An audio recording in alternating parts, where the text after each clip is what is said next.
Samajwadi party ने जिस समय घटना के बारे में जानकारी मिली उसी समय निंदा की।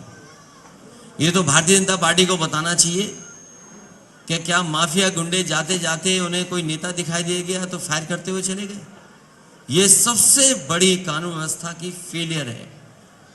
ये कानून व्यवस्था का जो ढोंग जो प्रचार कर रहे हैं, इनकी कानून व्यवस्था आपने हमने बहुत बार देखी है। हाथरस की बेटी को किस तरीके से उसके परिवार के लोग न्याय चाहते थे, सम्मान के साथ दाह संस्कार करना चाहते थे। इस सरकार के लोगों ने क्या किया बाद में?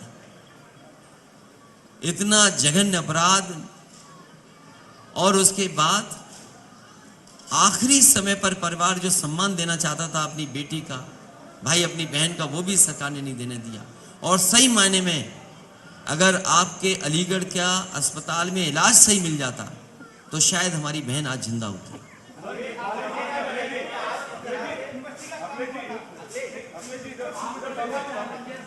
ये कहा जाता है कि समाजवादी पार्टी की जब सरकार थी तो प्रदेश में क्राइम बहुत ज्यादा था और 90% क्राइम खत्म हो चुका है।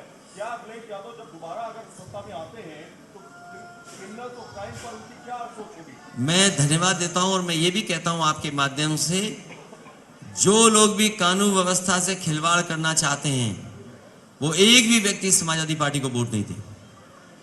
समाजवादी सरकार में पुलिस के लिए सबसे बेहतरीन काम हुआ था कि उन्हें मौके पर घटना पे पहुंचने के लिए गाड़ी और एक इंफ्रास्ट्रक्चर ऐसा दिया था कि कम समय पर पहुंच जाएं। जो 100 नंबर की गाड़ी जो 112 आज हो गई है। मैं आपसे कहना चाहता हूं, पहले 8 किलोमीटर की दूरी पे मोटरसाइकिल या गाड़ी खड़ी रहती थी।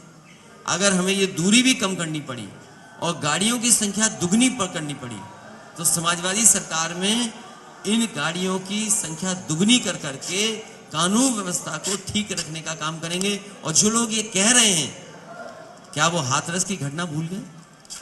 क्या गोरखपुर जो गृह जनपद है मुख्यमंत्री जी का, एक व्यापारी वहां कारोबार के लिए आया और काम के लिए उसको पीट पीट करके पुलिस ने मार दिया, जान ले ली।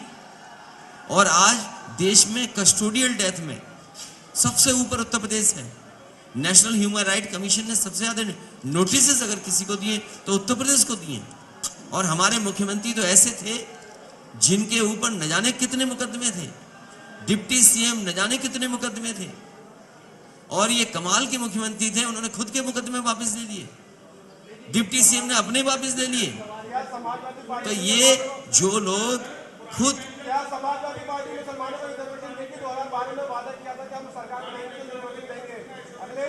मैं तो आपसे कहता हूं, नहीं, जो हमारा पत्रकार साथी ये पूछ रहा है सवाल आरक्षण को लेकर के, अरे भाई हमें दिल्ली पहुंचा दो, हम जो होगा, हमारा तो पहले दिन का है फैसला कि जाति जनगणना हो और दिल्ली पहुंचा दो हमें।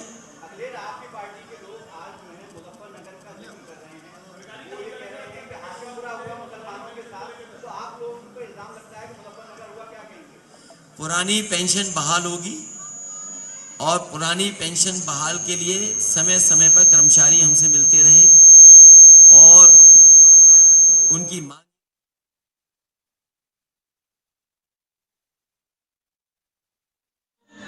और दिल्ली पहुंचा दो हमें।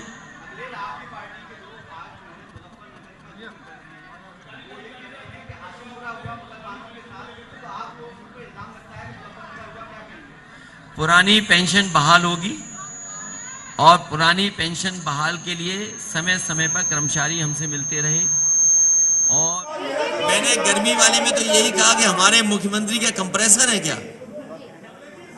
हमारे मुख्यमंत्री का कंप्रेसर, तो इस सवाल गर्मी का नहीं है, सवाल गर्मी का नहीं है। सवाल ये है कि यहाँ पर रोजगार और नौकरी मिलेगी कि नहीं मिलेगी। ये गर्मी निकालना चाहते हैं। समाजवादी सरकार बनेगी तो नौकरी निकलेगी।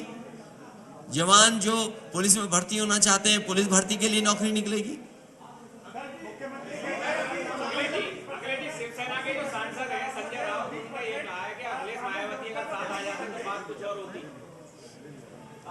इस बार विचारधाराएं साथ आ रही हैं। लोग आए ना आए, लीडर्स आए ना आए, लेकिन मैं आपके माध्यम से कहना चाहता हूं, ये चुनाव संविधान बचाने का है। बाबा साहब भीमराव अंबेडकर जी ने जो संविधान दिया, भारतीय जनता पार्टी सरकार में आ गई तो दिल्ली में नई लोकसभा बना रहे हैं। हो सकता है संविधान ही बदल दें ये लोग। जो लोग इंडिया गेट में अमर ज्योति को बदल दें, शहीदों के लिए, हमारे सम्मान, फौज के जवानों के लिए क्या सम्मान की बात थी, हर चीज बदलना चाहते हैं। और जनता इस बार इनके बाबा मुख्यमंत्री को बदलना चाहती है। आप जब सत्ता की शपथ लेंगे, जब हलफ लेंगे, तो आप पर दो बड़े चैलेंजेस होंगे। एक चैलेंज होगा बेरोजगारी, दूसरा चैलेंज होगा हेल्थ इंफ्रास्ट्रक्चर, और जो तीसरा सबसे बड़ा चैलेंज होगा कि जिन लोगों ने सोसाइटी में हेट्रेड क्रिएट कर रखी है, जाहिर है आपने 12 में बहुत काम किया, लेकिन उसके बावजूद हेट्रेड जीती, तो आप इन दोनों चीज़ों को जब वज़ीर आला की हलफ ले लेंगे तो इन दोनों चीज़ों को कैसे आप बैलेंस करेंगे? क्या कोई ऐसी वजारत यानी मिनिस्ट्री भी होगी जो हिंदू मुसलमान के दरमियान, तमाम मजहब के दरमियान एक प्यार मोहब्बत भी कायम करे, क्योंकि एक बहुत बड़ा चैलेंज होगा दोनों आपके साथ, तो कैसे मैनेज करेंगे? इसीलिए कई मौकों पर मैंने कहा, इस बार जो चुनाव होने जा रहा है वो भाईचारा बनाम भारतीय जनता पार्टी है। भारतीय जनता पार्टी नफरत की राजनीति करना चाहती है। भारतीय जनता पार्टी नकारात्मक राजनीति कर रही है। समाजवादी पार्टी लोगों को जोड़ करके मेल जोल की, गंगा जमनी तहजीब की, भाईचारे की राजनीति कर रही है और पॉजिटिव पॉलिटिक्स की तरफ लेके जा रहे हैं। मुझे खुशी है इस बात की कि अलीगढ़ के उद्योग और अलीगढ़ के कारोबारी अपने प्रयासों से, अपने मेहनत से लगातार न केवल यहाँ के लोगों को रोजगार, नौकरी दे रहे हैं, बल्कि एक्सपोर्ट कर करके दुनिया में अपनी पहचान बना रहे हैं। मैं आपको भरोसा दिलाता हूँ कि आने वाले समय में हार्डवेयर डेवलपमेंट के लिए और रिसर्च इंस्टीट्यूट अगर हमें बनानी पड़ेगी तो यहाँ के उद्योग और यहाँ के कारीगरों को जोड़ने के लिए ये रिसर्च इंस्टीट्यूट बनाएंगे, जिससे रोजगार और नौकरी भी मिल सके। अलीगढ़ मुस्लिम यूनिवर्सिटी की एक अपनी पहचान है कि दुनिया में यहाँ के प्रोफेशनल्स गए हैं। मुझे याद है कि जिस समय राष्ट्रीय कवि नीरज जी जिंदा थे, वो अलीगढ़ में एक स्पोर्ट्स यूनिवर्सिटी बनवाना चाहते थे और उस समय उन्होंने ज़मीन भी चिन्हित करा दी थी, क्योंकि वो तालाब की ज़मीन थी, इसलिए संभव नहीं था, क्योंकि इन्वायरमेंटल लॉज ऐसे हैं कि आप ज़मीन को एक्वायर करके नहीं कर सकते हैं। लेकिन मैं अलीगढ़ के लोगों को भरोसा दिला सकता हूँ, जहाँ हार्डवेयर को लेकर के, रिसर्च इंस्टीट्यूट बनाने को लेकर के और एक्सपोर्ट को बढ़ाने के लेकर के, अगर हमें एसएमईज इंडस्ट्री को सहयोग करना पड़ेगा, अलग से कुछ फैसले लेकर के यहाँ की मदद करनी पड़ेगी, तो समाजवादी पार्टी मदद करेगी, सरकार में मदद होगी।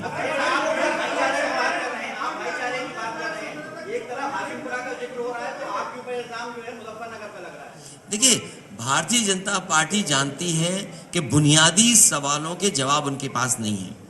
जो संकल्प पत्र उन्होंने बनाया, उसमें सबसे पहले कहा कि हम किसानों की आय दोगुनी करेंगे। हमें कोई बता दे कि आय दोगुनी हुई हो किसान की। अगर खाद जो सरकार ना दे पाए तो आप सोचिए कैसी सरकार है। हमने कहा कि गन्ने के भुगतान के लिए समाजवादी सरकार में किसानों को मिल से नहीं लड़ना पड़ेगा, धरने पे नहीं बैठना पड़ेगा किसानों को। समाजवादी सरकार बनेगी तो एक फार्मर्स कॉर्पस फंड बनाया जाएगा, जिससे किसानों का समय पर भुगतान हो सके। समाजवादी पार्टी ने यह तय किया है, सरकार बनने पर 300 यूनिट घरेलू बिजली फ्री होगी। आज सरकार के लोग जवाब नहीं दे पा रहे हैं, और जैसे ही समाजवादी पार्टी ने 300 यूनिट फ्री का कहा, उन्होंने कहा कि हम बिजली के बिल आधे कर देंगे। तो अगर बिजली के बिल आज आधे कर रहे हो आप, इसका मतलब ये था कि 4.5 साल से आप पैसा वसूल रहे थे, क्या आप 4.5 साल का पैसा वापस करेंगे?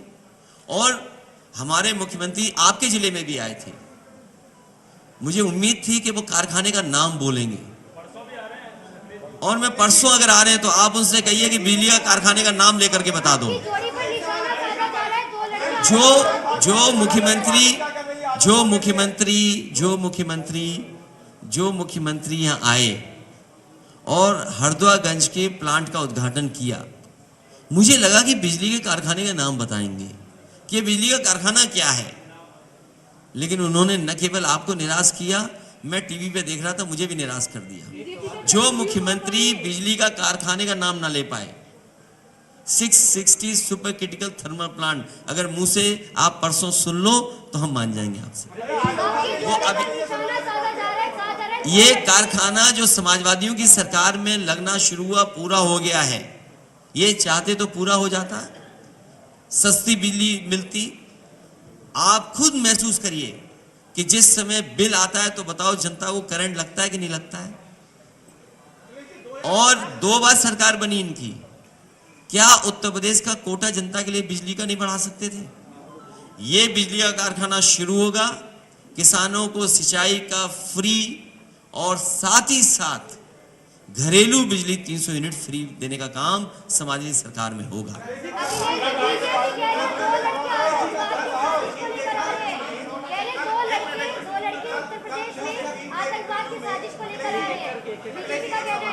ये बहन को इस सवाल पूछ रही कौन सी साजिश का? बीजेपी कह रही है कि 2 लड़के यूपी में आतंकवाद की साजिश को लेकर आ रहे हैं। क्या लेकर के आ रहे हैं? 2 लड़के यूपी में आतंकवाद की साजिश को लेकर आ रहे हैं। बीजेपी वार कर रही है अपनी ट्रेन की चोरी पर। ये गठबंधन किसानों की खुशहाली लेकर के आ रहा है, ये तकलीफ है उनको। अभी ट्वीट समाजवादी पार्टी और आरएलडी जब से संग आए हैं, जब से साइकिल और हैंडपंप साथ हैं, इनके दरवाजे बंद हो गए। वो बड़ा चुनाव था।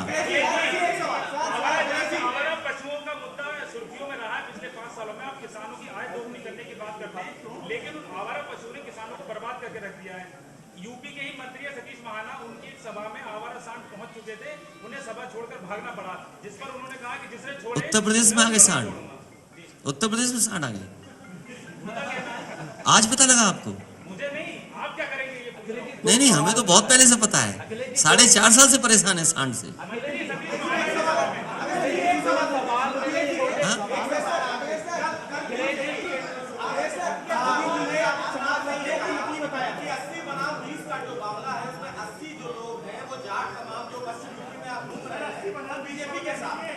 देखिए, आप 80 बनाम 20 समझते नहीं बात को, आप समझ नहीं पा रहे।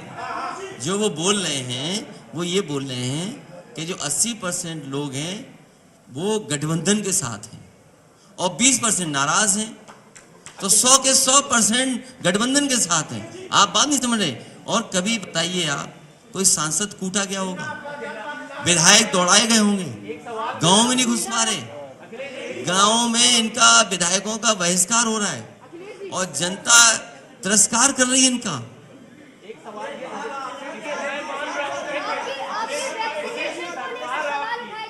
सरकार आपकी बनती हुई नजर आ रही है। 2 सवाल बुनियादी हैं। आप मुहज्जब आदमी हैं, शरीफ आदमी हैं। आप खवातीन के लिए सरकार बनने के बाद, क्योंकि आपकी एक बहन ने खवातीन को 40% रिजर्वेशन दिया, जाहिर है आप बहुत मुहज्जब आदमी है, जानता हूँ। आप खवातीन के लिए सरकार बनने के बाद अलग से क्या करेंगे? दूसरा सवाल, आज तक हमने 15 साल के जर्नलिज्म में अलीगढ़ में कोई वजीर नहीं देखा, कोई सरकार ने मिनिस्टर नहीं बनाया। क्या आप अलीगढ़ को सरकार बनने के बाद वजारत देंगे और खवातीन को क्या रिजर्वेशन देंगे? बाकी तो सब पता है। देखिए, अभी कांग्रेस ने जो दिए सब हमारी बहन माताओं हराने के लिए दे दिया। नहीं, आप क्या करेंगे? बस ये जरा। समाजवादी पार्टी की सरकार में, और मैं आपको भरोसा दिला सकता हूं आपके माध्यम से, उनके जो सवाल हैं पढ़ाई के, शिक्षा के, स्वास्थ्य के और सिक्योरिटी के, तीनों इश्यूज को पिछली सरकार में कोशिश कर करके रिजॉल्व किया था।